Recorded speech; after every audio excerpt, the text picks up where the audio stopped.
નમસ્કાર દર્શક મિત્રો, મિસ્ટર ગુજરાત ન્યૂઝમાં આપનું સ્વાગત છે। રાજકોટ જિલ્લાના ધોરાજી તાલુકાના વેગડી ગામ નજીક આવેલ ખોડિયાર માતાજી મંદિરે જવા માટે મુખ્ય રસ્તો બિસ્માર હાલતમાં દર્શનાર્થે આવતા ભક્તોને ખૂબ મુશ્કેલીઓ વેઠવી પડી રહી છે। સામાન્ય રીતે રાજ્ય સરકાર હોય કે સામાજિક સંસ્થાઓ કે ધાર્મિક સંસ્થાઓ સ્થળો અને ભક્તોને કોઈ પણ પ્રકારની તકલીફો ન પડે અને સરળતાથી ભક્તો દર્શન કરી શકે તે માટે ધાર્મિક સ્થળો કે મંદિરોનો વિકાસ કરવામાં આવી રહ્યો છે। લોકોમાં દરેક મંદિરમાં બેસેલા ભગવાન કે માતાજીમાં આસ્થા દિન પ્રતિદિન વધતી જાય છે। ભક્તો તેમની માનતા કરી હોય કે દર્શન માટે ભક્તો જે તે મંદિરમાં જતા હોય છે, પણ ધોરાજી તાલુકાના વેગડી ગામ નજીક આવેલ અને વર્ષોથી આસ્થાનું પ્રસિદ્ધ કેન્દ્ર બિંદુ ખોડિયાર માતાજીનું મંદિર આવેલ છે, જે વેગડીથી 2.5 કિલોમીટર દૂર આવેલું આ ખોડિયાર માતાજીનું મંદિર। ત્યારે માતાજી મંદિરે ભાવિ ભક્તો દર્શન માટે મનોકામનાઓ પૂર્ણ થાય પગપાળા ચાલીને કે પછી વાહનો લઈને કે પછી ત્યાં મંદિરના આજુબાજુના વિસ્તારના ખેડૂતો રોજબરોજ દર્શન કરવા માટે આવતા હોય છે, પણ ઘણા વર્ષો વીતી ગયા। પહેલા ધારાસભ્ય અને સાંસદ એવા વિઠ્ઠલભાઈ રાદડિયાના કાર્યકાળ દરમિયાન આ મંદિરનો મુખ્ય માર્ગ કે રસ્તો મંજૂર કરી અને ખૂબ સરસ રસ્તો બનાવી અપાયો હતો, પણ તે પછી 20 કે 25 વર્ષ થયા, કોઈ આગેવાન કે પછી રાજકીય લોકોએ રસ્તા કે માર્ગ સારો કરવા માટે કોઈએ પાછળ વળીને જોયું નથી। આ ખોડિયાર માતાજીના મંદિર કે રસ્તાનો વિકાસ કરવા માટે પગલાં લેવામાં આવ્યા નથી, તેમજ ભક્તો કે ખેડૂતો કે બહાર ગામથી આવતા દર્શનાર્થીઓ ખરાબ રસ્તા પરની ચાલીને નીકળવું પડે છે।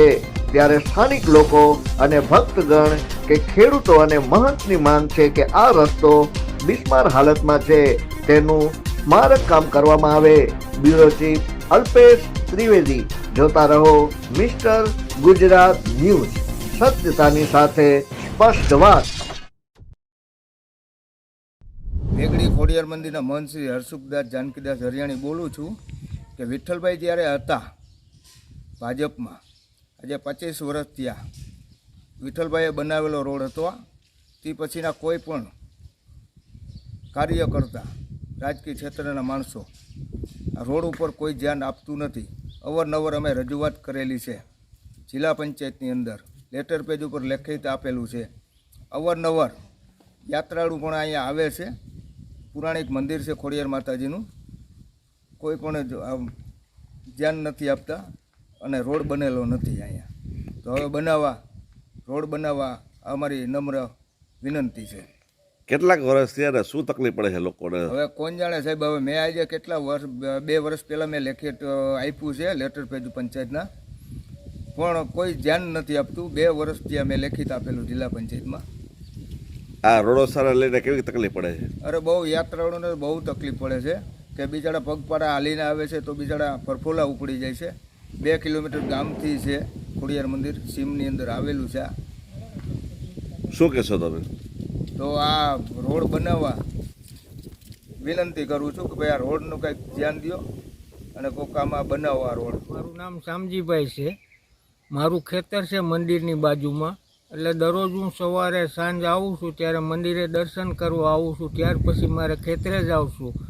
અને આ ધાર્મિક સ્થળ સારું છે, બધા યાત્રાળુ અહીંયા દર્શન કરવા આવે મનોકામના એમની પૂરી કરવા માટે। અને આ રસ્તો બહુ ખરાબ છે, 20-25 વર્ષ પહેલાં થયેલો છે આ રોડ, ત્યાર પછી કાંઈ આમાં થયેલ નથી, એટલે યાત્રાળુને બહુ તકલીફ પડે વાહન વ્યવહાર અને હાલીને આવે જે લોકોને। 2 કિલોમીટર છેટું છે વેગડીથી આ મંદિર, જંગલમાં આવેલું છે।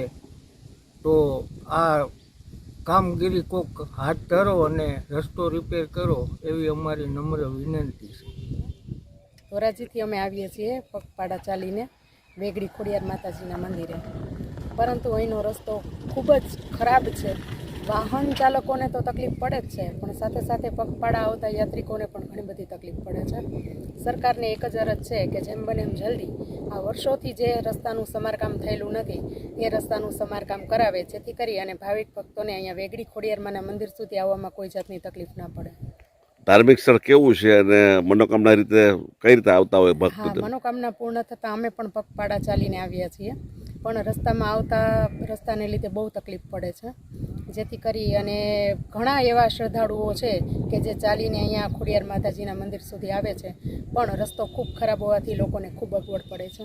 તેથી સરકારને એ જ નમ્ર અરજ છે કે જેમ બને એમ જલ્દીથી આ સમારકામ કરાવે.